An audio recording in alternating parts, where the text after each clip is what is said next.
Bridget's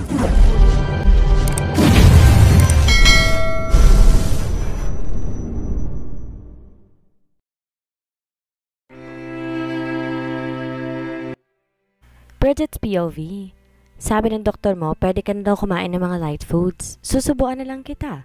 Nakangiting wika ko kay Hercules pagkatapos namin makausap ang doktor niya. Nang sinabi ng doktor na pwede na daw bigyan ng light food si Hercules, kaagad din ako nagpabili na makakain sa driver niya na nakaantabay lang sa labas ng ospital. Di ako nahihirapan alagaan si Hercules lalo na't may nauutusan naman ako. Ano yan?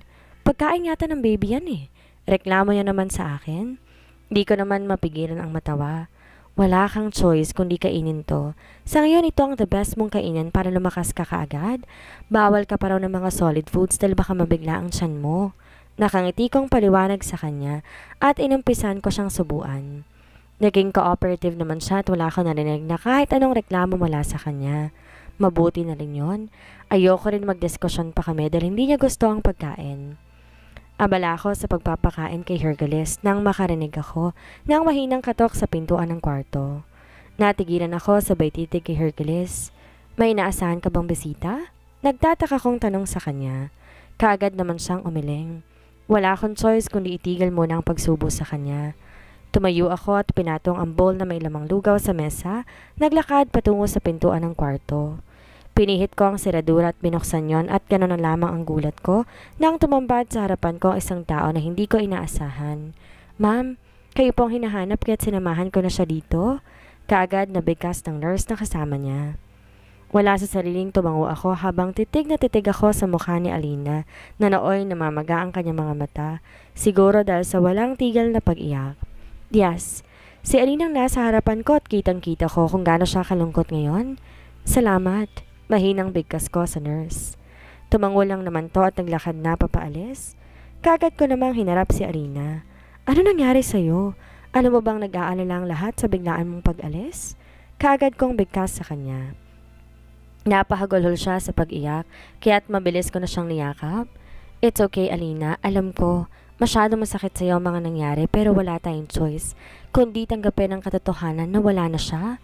Natuluyan na siyang lumisan. Mahinang bigkas ko. Tita, bakit ganon? Naging mabait na bata ako pero bakit di kaya magtino ni mommy? Bakit kailangan pang humantong sa gantong lahat? Umiiyak na bigkas niya sa akin. Kagad ako nakaramdam ng kurot sa puso ko dahil sa sinabi niya. Malaki na nga si Alina at aware siya sa mga nangyayari sa paligid. Mas gusto ko pa na nasa kulungan si mommy dahil alam ko buhay pa siya at pwede pa kami magkita pagdating ng panahon. May pagkakataon din siyang magbago pero ngayon wala na siya. Paano na ako, tita? Saan na ako pupulutin? Umiiyak na maling bigkas niya. Wala sa sariling kumalas ako sa pagkakayakap sa kanya, hinawakan ko siya sa kanyang kamay. Alina, no. Huwag mo sanang isipin na nag-iisa ka. Nakalimutan mo na ba pamilya mo rin kami? Mahal ka namin. Yes, wala nang Mami Rodora mo pero hindi ibig sabihin nun katapusan na ng mundo. Kailangan mo ipagpatuloy ang buhay kasama kami na tinuring kang kapamilya. Kasama si Lola Susan mo na ngay sobrang nag-aalala sa'yo, bigkas ko. Lalo siyang napahagulhol ng iyak.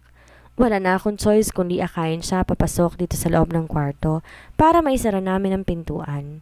Ngunit higit kailangan di Alina ang presensya ko, kaya hahayaan ko siyang magstay sa sabi ko. Ngayon niya higit kailangan na maramdaman ang kalinga namin. Alina, baby. Narinig kong bigkas naman ni Hercules. Napatitig ang luhaang mga mata ni Alina kay Hercules at bumitaw siya sa pagkakayakap sa akin. Naglakad patungo sa taong tinuring niya ng ama. Dad, I'm sorry.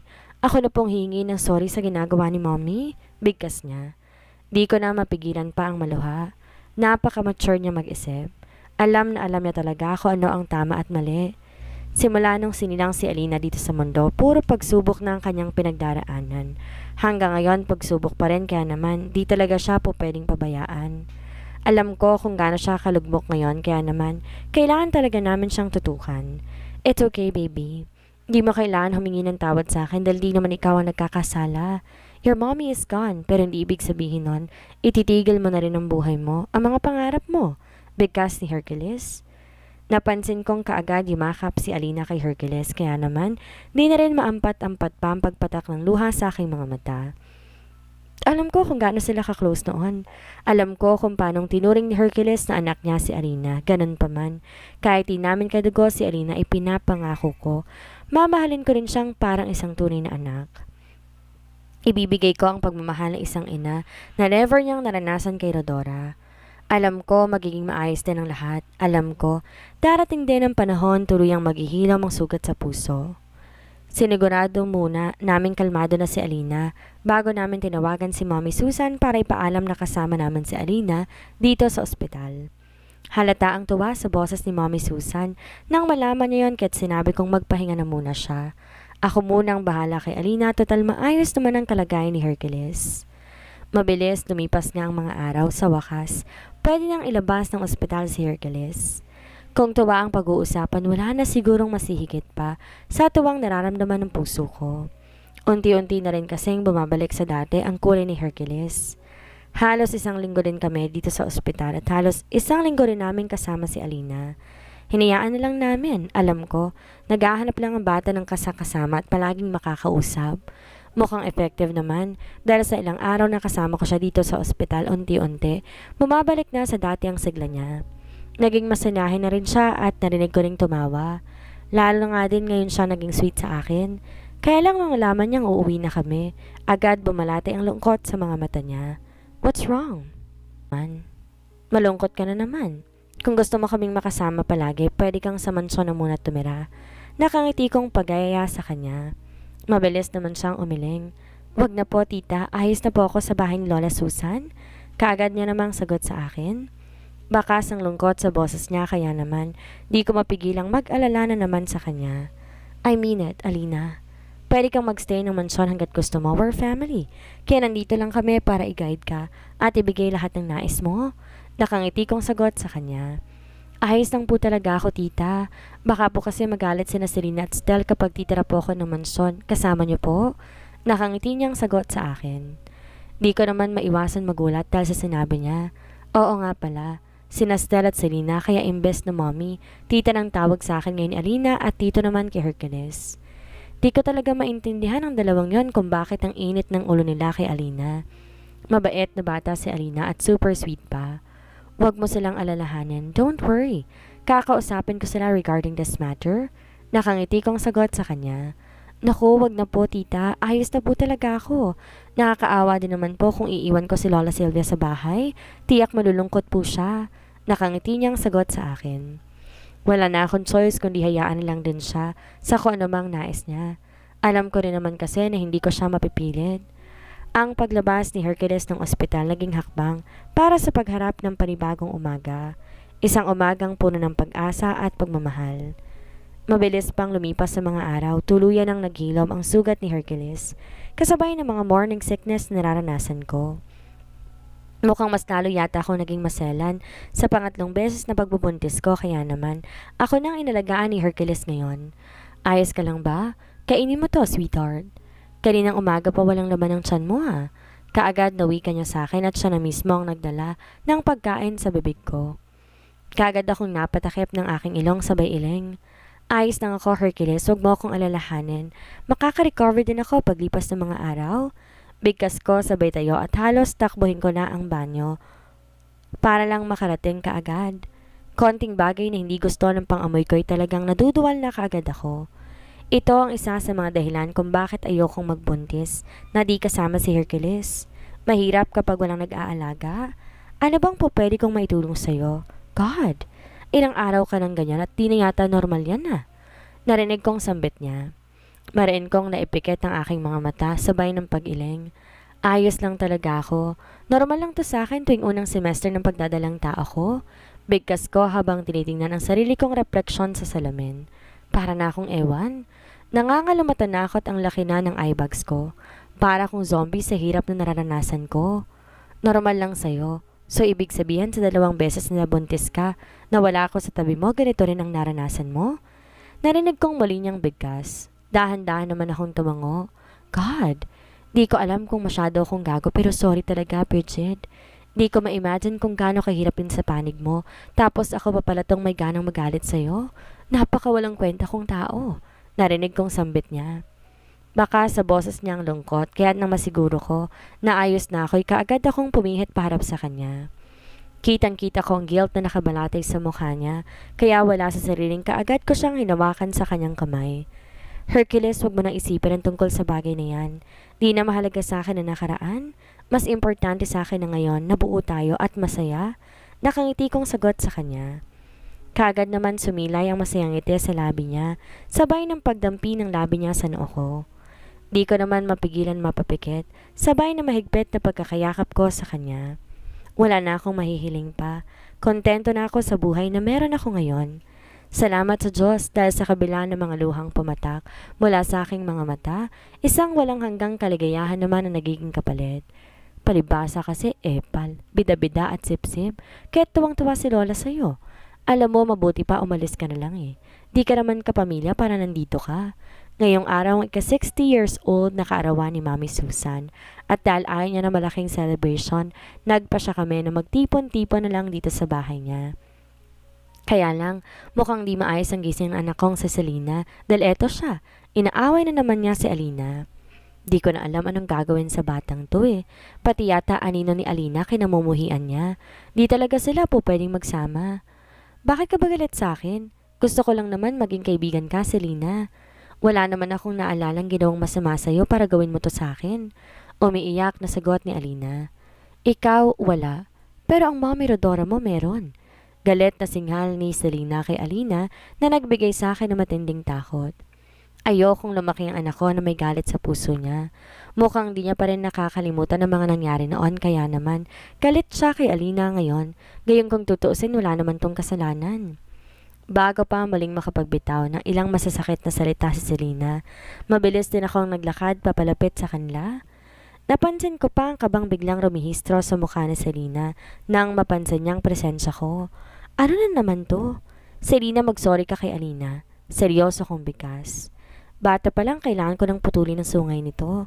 Ayoko na lumaking balahura ang pag-uugali niya sa kapwa. Bakit po, Mommy? Wala naman po akong ginawang masama para mag-sorry sa kanya eh. Painosenteng sagot niya sa akin. Ganito na lang palagi kapag nahuhuli ko siya na inaaway si Alina. Kala mo inosente at walang ginawang kabalbalan? Nakita kong lahat at di mo po pwedeng pagsalitaan ng ganon si Alina. She's part of our family and you should respect her. Seryosong sagot ko. Di ko hayaang matapos ang araw na to na hindi ko maririnig na mag-sorry siya sa mabait na si Alina. Napansin ko naman ang biglang pamumula ng mga mata ni Selena na para ba siyang nagpipigil ng kanyang pag-iyak. Eto na naman kami. Hindi ko alam kung kanino niya naman ang ganitong klase ng pag-uugali. Parang gusto ko nang kwestiyonin ng sarili ko kung may mali ba ako nagawa at naging taliwas ang ugali ni Selena sa inaasahan ko. Idaraan niya na naman ako sa pag-iyak para di masunod ang kung anumang utos ko sa kanya. Gaano ba kahirap ang mag-sorry at mag-admit na isang pagkakamali? Siya na lang palaging kinakampihan niyo, Mommy. Kahit na hindi siya apo ni Lola Susan, mas mahal siya kumpara sa amin. Di na naman namin siya kadugo para mag-sorry ako sa kanya. Sa pagkakataong to, bakas na ang inis sa boses ni Selena habang sinasabi niyang katagang yon. Di naman ako makapaniwala sa narinig mula sa kanya. Huwag niyang sabihin na nagsiselo siya kay Anaya gayong wala naman dapat ipagselos. God, ano bang nangyayari sa batang to? Ba't habang tumatagal, lalong di nagiging maganda ang ipinapakita niyang pag-uugali? Wala akong kinakampihan. Anak kita at mahal kita. Kaya lang mali talagang sinabi mo kay Alina kanina. Narinig kong lahat at di mo siya dapat pagsalitaan ng ganun. Seryosong sagot ko. Pakiramdam ko ay biglang kumirot ang tiyan ko dahil sa unti-unting umuusbong na konsumisyon dito kay Selena. Ano bang dapat gawin para maling makipagkasundo kay Alina? Hey, ano na naman to? Nagtatalo na naman ba kayong mag-ina? Malalim akong napabuntong hininga nang marinig ko ang boses ni Hercules. Sa wakas, dumating din siya. Siyang ama at dapat lang tulungan niya akong putulin ang sungay ni Selena habang bata pa. Gusto ni Mommy mag-sorry ako kay Alina. I didn't do anything bad to her, Dad, para gawin ko yon. Kaagad na bigkas ni Alina habang may luha ng unti-unting pumapatak sa kanyang mga mata. Di ko naman mapigilang makaramdam ng pagkadismaya sa sarili kong anak. Kung makaiyak kasi akala mo siya tong inapi. Why? What happened? Bakit umiiyak ang baby ko? Bigkas naman ni Hercules sabay lapit kay Selena at siya pa mismo nagpahid sa luha nito. Napatingin pa siya sa akin at kaagad ko naman siyang pinandilatan. Selena, now! Mag-sorry ka sabi kay Alina eh. Huwag na huwag mong idaraan sa iyak-iyak na yan. Nainis ko ng bigkas sabay hawak ko sa braso niya. Agad naman pumalag si Hercules. Hey, easy sweetheart. Ano bang ginawa ng bata? Di mo siya dapat pagalitan ng ganito, umiiyak na nga eh. Awat naman ni Hercules. Malalim akong napabuntong hininga, feeling ko talaga mapapaanak ako nung wala sa oras eh. Kailan ba magtitino ang batang to? Selena, baby, sige na. Pumunta ka na muna sa entertainment room. Kakausapin ko lang ang mommy mo. Utos ni Hercules kay Selena na labis kong kinadismaya. Wala na. Ligtas na naman ang anak ko sa pinapagawa ko sa kanya dahil agad tumalima si Selena at parang may pakpak sa bilis na naglakad paalis. Naawa tuloy akong napatitig kay Alina. Kung may magagawa sana ako para matigil na ang pambubuli na ginagawa sa kanya ni Scarlett, gagawin ko talaga. Huwag lang masaktan ang kalooban niya. Ayos lang po, tita. Naintindihan ko po si Selena. Mahinang bigkas ni Alina at mabilis na rin nagpaalam. Naiwan naman kaming dalawa ni Hercules dito sa garden. Bakit? Ano bang nangyari? Nag-away na naman ba ang dalawa? Nagtatakang tanong ni Hercules sa akin. Kaagad ko siyang pinagtaasan ng kilay. Kailan ba natutong makipag-away si Alina? Hercules, kausapin mong anak mong sa Selena ha? Di ko nagugustuhan ng mga pinagkagagawa niya. Naiinis kong sagot sa kanya. Hey, easy. Nalimutan mo na ba ang sinabi ng doktor? Bawal kang ma-stress, kaya hayaan mo na ang mga bata. Ganyan talaga sila minsan ang aaway, pero at the end of the day, magkakasundo rin sila. Bigyan lang natin sila ng time, okay? Nakangiti niyang sagot sa akin. Ganito na lang palagi. Alam ko namang sa mga ganitong issue, kay Selena pa rin kampi to sing Hercules eh. Wish ko lang na sana'y lumaking maayos na individual sa Selena dahil habang tumatagal, lalo siyang nagiging spoiled kay Hercules. Di niya na yata alam anong tama at mali. Masasabi ko na yata ako ang pinakamaswerteng babae sa balat ng lupa. Pagkatapos ko ipanganak ang bunso namin ni Hercules, kaagad dinaos ang wedding namin. Naging maayos ang celebration. Double celebration na naganap dahil tinaon namin yon sa first birthday ng anak namin na si David Velasco Monblanc. Bunso na siya dahil si Hercules din na nag-decide na wag nang sundan pa dahil sobrang nahirapan talaga ako nung pinagbubuntis ko siya. After a year ng kasal namin dalawa ni Hercules, nagpakasal na rin sina Gail at Lucas. Kasalukuyan akong umiinom ng tea dito sa garden habang pinagmamasdan ko ang 5 taon na bunsong anak namin ni Hercules.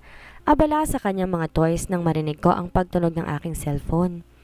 Dali-dali kong sinagot yon nang mapansin ko si Hercules, ang tumatawag. Hello Hercules, napatawag ka? Miss mo na kaagad ako? Malambing kong sagot sa kanya habang may matamis na ngiting nakaguhit sa labi ko. Kakailas lang niya ng bahay pero eto siya, tumatawag na kaagad. Sa sobrang sweet nitong asawa ko, parang ayaw ko na siyang umalis ng mansyon.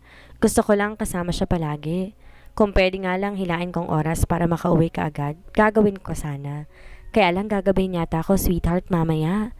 Nakalimutan kong magpaalam sa'yo, mamaya palang bachelor's party ng kapatid mong si Clifford. Bigkas niya. Wala sa sariling napatutup ako sa aking bibig. Oo nga pala. Next month, ikakasal na rin sa wakas ang kapatid ko. Nahanap na rin niya ang babaeng nagpapatibok ng puso niya. Ha? Oo nga pala, no? Paano ngayon yan? Di ba't sabi mo may dinner meeting ka kay Mr. Chua? Nag-aalala kong sagot sa kanya. Kapag di nakapunta si Hercules, tiyak na magtatampo si kuya. Todo support pa naman ng kuya ko nung muli naming dinaos ang naudlot na kasal namin dalawa ni Hercules. Kaya nga ako napatawag sweetheart dahil magpapaalam ako sa'yo. Dahil diretso na lang siguro ako ng party imbes umuwi ng bahay. Narinig kong bigkas niya.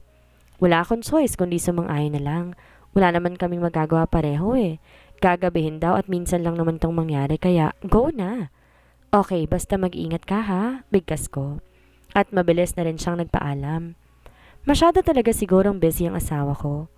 Pagkatapos ko makipag-usap kay Hercules, tuluyan ko nang ipinaubaya si David sa yaya niya. Nagmukmuk ako sa loob ng kwarto at inabala ang sarili ko sa pagbabasa ng libro. Dahil late na uuwi si Hercules ngayong gabi, nauna na rin kaming kumain ng dinner kasama ng mga bata. Ang dalagitang si Selena at binatilyong si Steven. Ilang taon na lang bibilangin magiging ganap ng dalaga at binata na sila. Kay bilis talagang lumipas ng mga taon. Ang dating mga babies ko ngayon, kaya nang magdesisyon ng mga bagay-bagay. May sarili din silang gusto lalo na pagdating sa pananamit.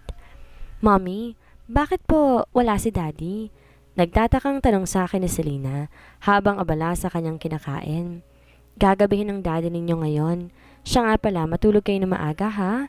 Maaga tayong aalis bukas para pagsukot ng gown at suit na isusuot sa kasal ni Uncle Clifford niyo at Auntie Marina. Dahil malalaking bulas ang dalawa nila ni Selena at Stel, ang kinuha ni Kuya na best man at maid of honor.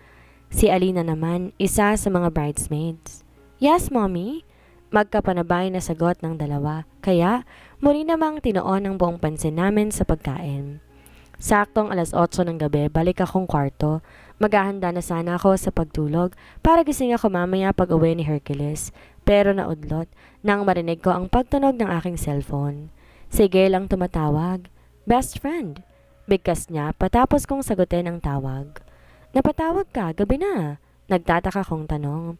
Yes, nakauwi na ba si Hercules? Tanong niya. Hindi pa, bakit? Hindi ba pumunta si Lucas sa bachelor's party ni Kuya Clifford? Nagtataka kong tanong. Pupunta, kaya lang di ako mapalagi eh. Gusto kong puntahan si Lucas. Kanina pa ako tumatawag sa taong yon pero hindi naman sumasagot. Baka mamaya may kalantaring babaeng gagong yon at nalimutan niyang may pamilyang naghihintay sa kanya. Bakas ang ines sa boses ni Gail habang sinasabi ang katagang iyon. Di ko naman mapigilan ang matawa. Ano ka ba? Baka naman masyadong lang maingay sa lugar kaya hindi narinig ang tawag mo. Alam mo, itulog mo na lang yan. Baka mamaya mapaanak ka pa ng wala sa oras dahil sa mga iniisip mong yan. Natatawa kong sagot. Ito talagang sigil habang tumatagal lalo nagiging selosa. Palagi na lang tamang hinala eh. Malapit ng kabuwanan niya at di talaga po pwedeng pumunta siya sa lugar kung saan ginanap ang bachelor's party. Tsaka anong kalantari? Imposible yun. Nakita ko kung gaano siya kamahal ni Lucas kaya't malabo pa sa sabaw ng pusit na may tinta na maghahanap na ng iba si Lucas. Loyal din ang taong yon, kagaya ng Hercules ko, no? Basta. Hindi ako mapapalagay hanggat di umuwi si Lucas. Nag-aalala ako na baka may kalantaring na siyang babae. Nainis niya pa ring bigkas. Hindi ko naman mapigilan ng mapailing. Dahil talagang makulit si Gail ay ayaw talagang papigil. Wala akong choice kundi daanan siya sa bahay nilang dalawa ni Lucas at samahan patungo sa bar kung saan ginaganap ang bachelor's party ni Kuya Clifford. Di ko naman po pwedeng pabayaan ang buntis kong best friend, baka mapaanak ng wala sa oras, kakaisip sa asawa niya. Hay nako, pati ako nadadamay eh. Imbes na bala kong matulog ng maaga, hindi ko na natuloy. Gusto ko pa naman sana, fresh ako mamaya pagdating ni Hercules. Dahil nabanggit ni Kuya Clifford kung saang bar ginaganap ang bachelorette party niya, di na ako nahihirapan pa na hanapin yon. Sakto 10:00 ng gabi ang dating namin sa naturang bar at ayaw pa sana naming papasukin ng bantay dahil sigurong laki na ng tiyan ni Gail. Pero nung sinabi naming nasa loob ang mag-asawa-asawa namin, pumayag na rin. Lalo na nga nung banggitin ko ang pangalan ni Hercules. Kilala si Hercules sa naturang bar dahil kaibigan niya ang may-ari nito. Ka-business partner din sa ilang mga negosyo. Mamahalin ng turang bar at tayong mga billionaires lamang ang palaging customers dito dahil sila din naman ang kanyang maka-afford sa sobrang mahal ng alak at serbisyo. May membership din yata. Di lang ako sure pero parang ganun nga. Minsan na kasi ako na isinama ni Hercules dito na nag-grand opening ito. Tangina, dito pa talaga. Sure talaga ako may babae kaya hindi na ako mapalagay. Narinig kong sambit naman ni Gail. Pigil ko naman ang sarili ko na matawa. Grabe na tong kaibigan ko. Mukhang malalagot yata si Lucas nito eh kapag may nakita na hindi ka nais-nais. Itong best friend ko ngayong gabi. Hi ma'am, good evening po. Kaagad naman nabati sa amin nang kung di ako nagkakamali, staff na naturang bar pagkapasok namin. Maingay sa loob at amoy sigarilyo. At di pa man kami nakakalayo sa entrance, nag-aalala na ako sa kalagayan ni Gail. Buntis at bawal talaga sana siyang pumunta sa mga ganitong klaseng bar. Pwede bang dalhin mo kami sa bachelorette party ni Mr. Clifford Velasco? Matamis ang ngiting sagot ko sa waiter. Mabuti na lang talaga at naayon sa lugar na ito ang suot ko kung hindi, nalinti ka na. Di talaga siguro kami papapasukin. Nakaitim na dress ako na hakab sa katawan ko, spaghetti strap at dumudungaw sa aking cleavage. Alam kong sexy ako ngayon, Pero wala naman akong pagpipilian. Bar itong pupuntahan namin at ayoko naman na ma-out of place. Baka hindi kami papasukin ng bantay kung nakapambahay ako. Ayos lang din ang kay Gail. Naka-maternity dress pero lutang pa rin ang ganda ng kaibigan ko. Ewan ko nga kung nakahalata niya ba ang bantay sa labas na buntis tong kaibigan ko or dahil naniwala lang talaga ang bantay na asawa ko ng kaibigan na may-ari ng bar na to. Opo ma'am, nasa presidential suite po sila. Nakangiting sagot sa akin ng staff. Pigil ko naman ang sarili kong mapataas ng kilay. Presidential suite? May ganun ba? Anong kaibahan nun sa VIP room? San banda yun? Nagtataka kong tanong. This way po, ma'am. Nakangiting sagot sa akin ng staff. Nagkatingin na naman kaming dalawa ni Gail bago kami nagpasya na sumunod na dito. Umakit kami sa second floor at kaagad tumambad sa paningin namin ang nakahilera at nakasarang mga pintuan. Ito yata yung sinasabing VIP room at dinala kami ng mga staff sa pinakadulo. Huminto sa nakasarang pintuan. Ito na po ang presidential suite namin, ma'am. Diyan po ang bachelorette party ni Mr. Velasco. Maiwan ko na po kayo, ma'am. Katok na lang po kayo. Nakangiti niyang wika sa akin. Tumango ako at inabutan siya ng ilang pirasong papel bago binigyan ng tip. Thank you, nakangiti kong bigkas. Tumango ako at inabutan siya ng ilang pirasong perang papel. Nagpasalamat muna ito sa ibinigay kong tip bago mabilis na umalis. Sige lang kumatok sa pintuan ng naturang silid. Malakas at may halong gigil. Talagang kinain ng selos ang sistema ng kaibigan ko kaya hinayaan ko.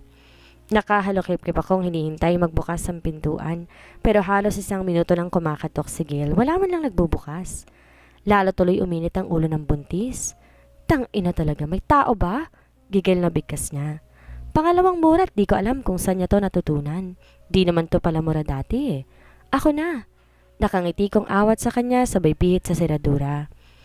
Nagkatinginan pa kami dahil di naman pala nakalock. Dahan-dahan kong tinulak ang nasabing pintuan at gano'n na lamang ang tuwa ko nang bumukas iyon. Kaagad sumalubong sa amin ang maharot na tugtog sa loob. Naunang pumasok si Gail, sumunod naman ako. Nakakabingi ang ingay ng tugtog, sinabayan pa ng hiyawan. Kaagad ngang dumako ang tingin ko sa parang stage at gano'n na lang ang gulat ko na mapansin ko na may mga babaeng sumasayaw ng malaswa sa salo ng tugtugin habang di magkamayaw sa hiyawan ng mga kalalakihan. Lucas! Bago ko pa napigilan si Gail, nakita ko na lamang na nasa may gilid siya ng stage, hawak ang microphone. Tinatawag ang pangalan ni Lucas. Shocked ako sa nangyari at mabilis naglakad papalik sa kanya para sana awatin siya. Kaagad natigil ang maharot na tugtugan sa paligid. Tumigil din sa pag-indak ang mga dancers at nagulat din ng mga bisita ni Kuya. Kaya lang bago pa ako nakarating sa may stage para sana puntahan si Gail, nasulyapan ko si Hercules nakaupo sa isang mesa habang may babaeng halos nakakandong na sa kanya. Hercules? Mahina akong bigkas at naglakad papalapit sa kanya. Bago pa siya nakapag-react, nakalapit na ako sa kanya. Paaklit hinawakan sa buhok ang babae at hinila. Kaagad naman napatayo si Hercules para awatin ako. Sweetheart, no! No! Bigkas niya, taramdaman ko na lamang ang pagyakap niya sa akin mula sa likuran ko. Nakaalpas ang babae kaya't galit kong hinarap si Hercules. Ano to? Ito ba yung parting sinasabi mo? Galit kong bigkas. Nanginginig ang laman ko dahil sa nakita ko. Ngayon ko lubos na napatunayan na hindi ko pala kayang makita si Hercules na may nanghaharap na babae sa kanya. No, mali ang iniisip mo. Hindi ko nga... Di na niya natuloy pa ang sasabihin niya nang malakas ko siyang sinigawan. Umuwi na tayo? Nandidilat ang mga matang bigkas ko at mabilis na naglakad papaalis. Kaagad ko din namang naramdaman ang pagsunod niya sa akin.